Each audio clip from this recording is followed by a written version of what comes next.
Welcome to the chaos. It is after my Black Friday sale. I am embellishing huge prints. Look at that. Last week, before all the prints were printed, I had some time to work on some abstracts. So I've got abstracts in here. I've got oils that I brought back in from the garage in one section, but I thought I would bring you along while I embellished here and we'll talk about some things.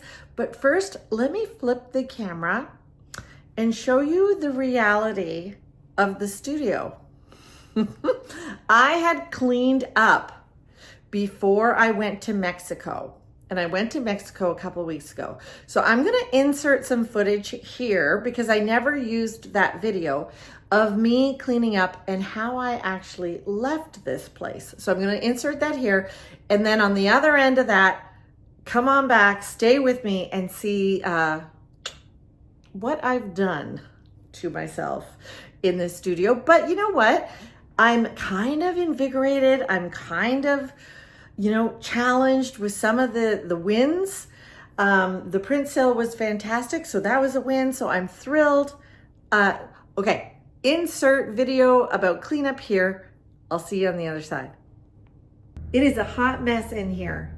I have to clean up. The oil painting stuff is in the garage, but it turns out my husband, Doug, uses the garage a lot more than we planned. So I have to move it all back in here. I use these little fold-up tables. This one, it looks like it's from IKEA, all the time. I move them around. I have two in here. I can fold them down if I have space or if I need space, but I usually keep them up and they're great because I set them, especially in front of my, my French cleat wall. I kind of move this movable table in front of it, each painting. So I just move my whole palette and water over. These are great. This is an old towel that I use. I put this, here, I'll show you. I put this,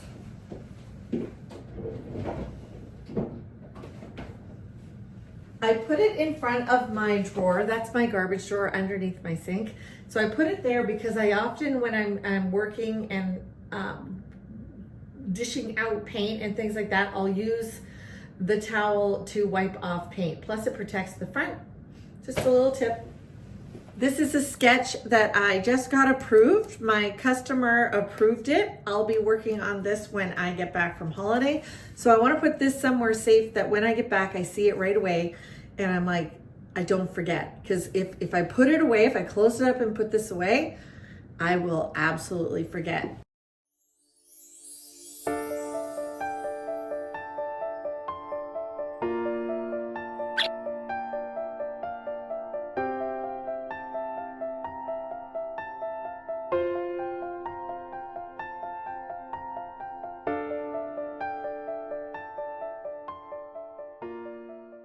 Okay, so you saw that I left this place tidy. Let me flip the camera around and let me show you what I've done. At this point in the day, I can't even get outside without moving things. So I have prints. This is a print that I embellished last week or a couple of days ago, and now it has varnish. I had varnished it, so it's dry. This is one that many people also bought, and I have embellished this time many of them. So here is what this place looks like. I've got some abstracts on the wall. I've got prints that have been embellished, drying. I've got prints that are framed that needed embellishing. So that is an error. I should have embellished it first, but I will be embellishing that while it's in the frame. I've got paint all over my counter, coffee. I've got a big, this one's called Snow Capped, and I will be embellishing that next. I brought in all of the abstracts that I was working on in the garage, and I decided that they're going to live in here because I was just not getting to them because I had to go work in the garage. If you get it, this one is, I think, finished. I like it. But look, I've got things leaning and layered and angled. There's a commission that I'm working at. I have to finish that this week. I've got paintbrushes that are soaking. I've got prints on easels. I've got a hot mess of a palette. So here's the palette. So what I'm doing is I'm using this for prints, for embellishing prints, because the paint has gotten a little thick, which is absolutely perfect for giving texture. And then here is my little oil painting section. I learned from my friend Sharon Barr to wear gloves. So I have these awesome gardening gloves. They're bamboo, cool jobs, and I've been using those. Those are fantastic. And then I absolutely love this one, how it's going, and I think I might show you. I have a thing that I want to do to this. I'll show you that in another video. But here is a print that I now think is done. It weighs 1 million pounds because I have redone it and redone it and redone it and redone it. And in thinking about some of the things that the abstract artists that I've been watching on YouTube have said, I had stood back. I'll do a little overlay, a photo here. I think I have one. If it doesn't come up, I didn't have one. But a photo overlay of what this looked like before I added the yellow loop-de-doops. But I had realized that I needed a bigger shape, a bigger stroke, something to counter. And I had turned this black and white to see the value, and it had not enough value difference. So here's what I did, and I think what I'm gonna do is just say, this is done and do no more. Same thing with this one. I did a value test where I took a photo, and in the filter, editing filter, I turned it black and white, and it needed a little bit more contrast, but I am loving this. You know something as well? I never thought I would like stencils. There was just something I thought, I don't know if I'll use a stencil, but these circle stencils, I'm now in love with. I think they add so much depth and so much interest. Maybe because everything is so chaotic, and then the stencil gives a little bit of sense of order. They're all lined up. Hey, I just analyzed that myself. I think that might be what it is. It brings order to the chaos. So let me flip the camera back around and embellish with you. You've probably heard ad nauseum from me what an embellished print is, but if you're new here, I'm just gonna go over it. This is a print of an original. So I've painted the original and I had it documented. I have a photographer that takes those photos. I had it documented and then made into a TIFF file. Then it was reproduced. This is a high-end giclée. Giclée simply means inkjet. It's a fancy French word for inkjet. It is one of the highest forms of printmaking, and now printmaking in reproductions, not hand printing. And there's a difference between handmade prints and reproduction prints. It makes this absolutely gorgeous big painting. Now this painting was, I think, a little bit bigger. So what's neat about that is if the original was bigger and I get it printed smaller, the strokes come in a little bit smaller. And I find that really, really interesting. And I have to use, a different size brush to embellish. So what I do with the embellishing is I go over about a quarter of it again with acrylic paint that I showed you, and I varnish, or I embellish. So I'm just gonna work on this embellishing because this is what I have to get done. I had a sale on my prints for Black Friday. If you're watching this after Black Friday, because it is now over, and you would like to get a print of mine, you can go to my website and sign up for my newsletter. You'll get a 10% off print right away. But guys, if you follow me on YouTube, if you subscribe and follow me on YouTube and then send me a message, say subscribed, and send me a message either via Instagram. You got to go to YouTube doesn't allow you to send me private messages, so you either have to find me at Veenstra Artist, that's my email, or follow me. Even better, follow me on Instagram and send me a private message that you subscribed and you would like a 15% off code. Okay? I just came up with that. You have to subscribe. I will give you a 15% off code once you send me a private message either through email at veenstra@juliaveenstra.com or a DM from Instagram. Okay? So I am using my brush to give texture. I'm really kind of focused on adding some texture. When I'm done, I'll take the camera and I'll kind of give you an angle shot. And I use very similar colors to kind of go over the entire painting with what is on my brush. But I do find that my pattern of painting the whole canvas starts to kick in, and sometimes, you know, I wash my brush and I go to the next color when I really could have just painted the whole thing.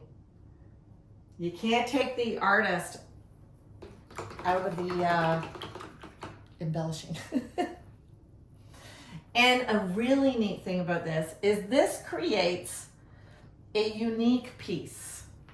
So it is a reproduction, but it is a unique piece because I can never embellish like this again. I will never be able to reproduce the strokes that I'm doing.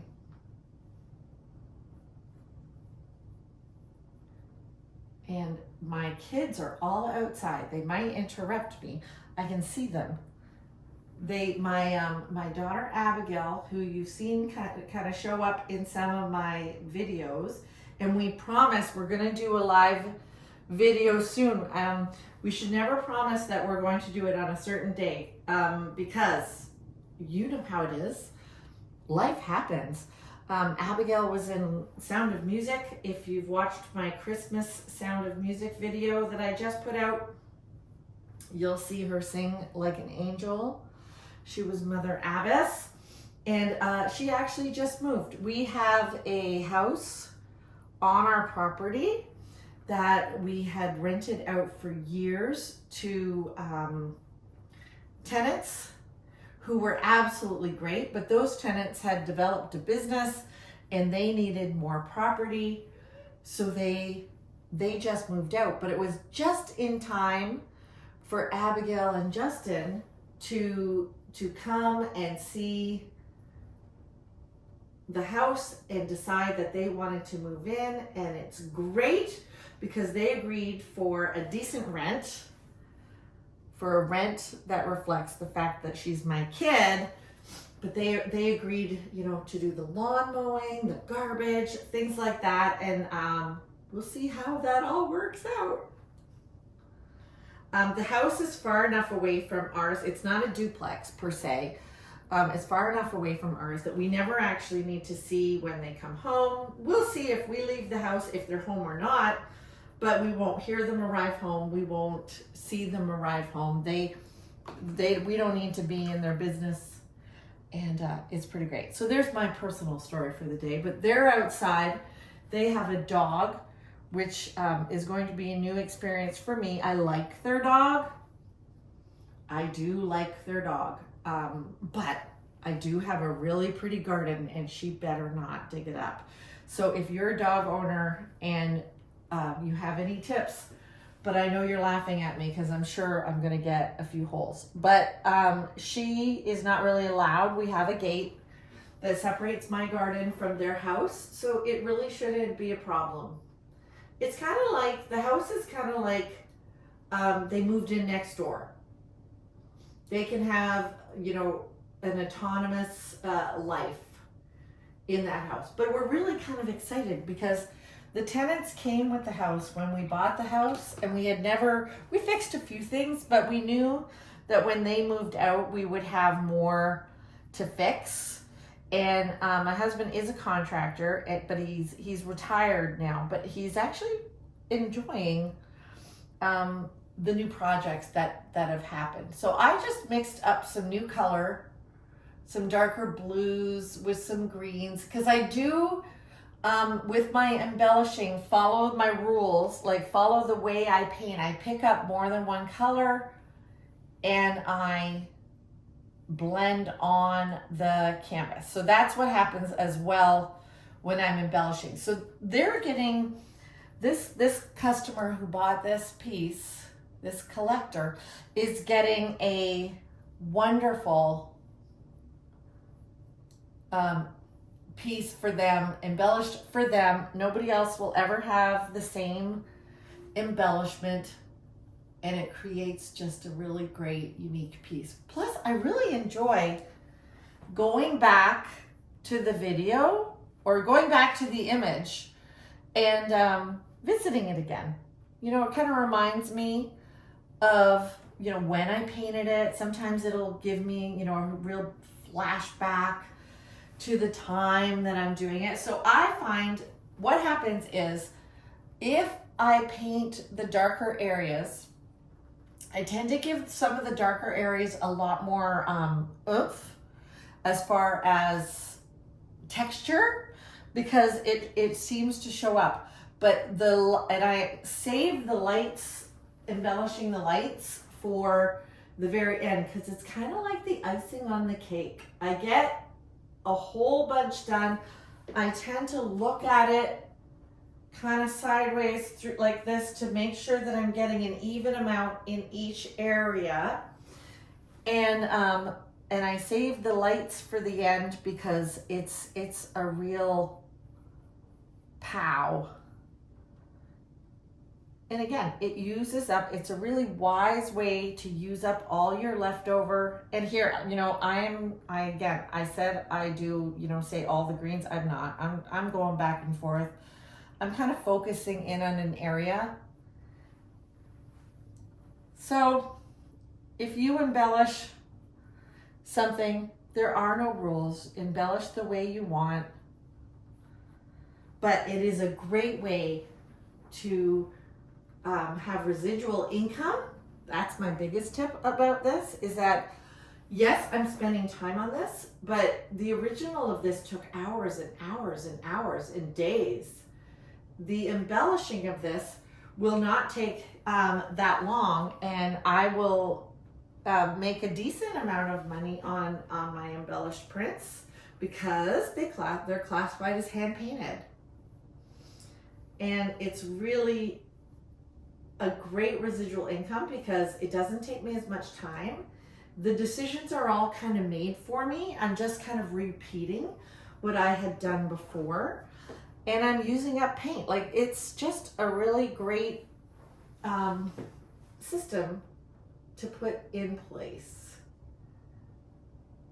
There are some that don't really like the idea of embellished prints at all.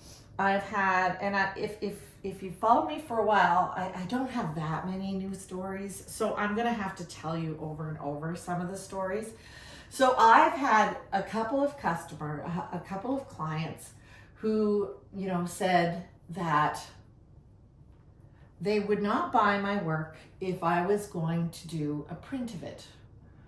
I'm like, okay, that is up to them. And they kind of thought that would, you know, cause me to say, okay, I won't do a print of this one, guaranteed, if you buy my painting. Well, hey folks, I'm an artist. I love art, love to paint. I'm also a businesswoman, and printmaking is an art all on its own, especially embellished printmaking. And I would say, okay, if you don't want me to make a print of this image, if you want to be the only one, you want to be the only one who ever buys this image, who has it, then this, let's do some math. Say this was a $10,000 painting when I made it, which I think it probably was because how big it was. But this print alone, embellished, I'd have to look it up, but it's about a third of the price because of the amount of painting I do on it. So let's say a quarter of the price. Let's say it's $2,500 for this print. I could sell 50 of these, 40 of these in my lifetime. That's not unusual. And if they were all, let's even put it down to $2,000. If I could sell 50 $2,000 prints over 20 years, that's not unusual. Let's say 25 years, that's 2 a year. 2 a year. It's a popular image. That means I could make $100,000 off this piece. So I said to the customer, that's absolutely fine. I do not need to make prints of this, but this particular print or this particular painting as an original with no prints being made of it is now $150,000. Because what they're trying to do is handcuff the artist or dictate what an artist does with their own work. And that's not really fair. This is residual income. This is a way that I make money. It's a way I pay my dentist, pay my hydro bills, pay my, whatever, how I eat. To tell me how I can do that and limit me like that is not fair. Here's the thing. The couple of people that have done that end up, because usually they're smart, they might be business people, they might be, whatever, and they realize that they've tried to handcuff me and it wasn't appropriate. So they end up buying it for the price, for $10,000 versus $110. I have never sold it for $110. I'm looking forward to the day that happens. Anybody? So you can see what I'm doing. I'm kind of going all over. I just hit the sides here, I'm starting to work towards some light, because what I want to do is, sorry, lost my concentration there. What I want to do is I want to keep checking to make sure that I'm getting it. So I think I'm going to leave you here, and thank you for coming. Thank you for seeing the chaos. I think that's a word I should add to my description of my channel, is like, follow the chaos, follow the crazy, follow whatever, but you're gonna get me the way I am. The hair, is a little wild today. We're helping my daughter move, all these things, but I have to work. So here I am, she's up in the front getting stuff together and planning, and I'm working, and we'll see you in the next video. Like and subscribe, because I got lots more to tell you. See you later.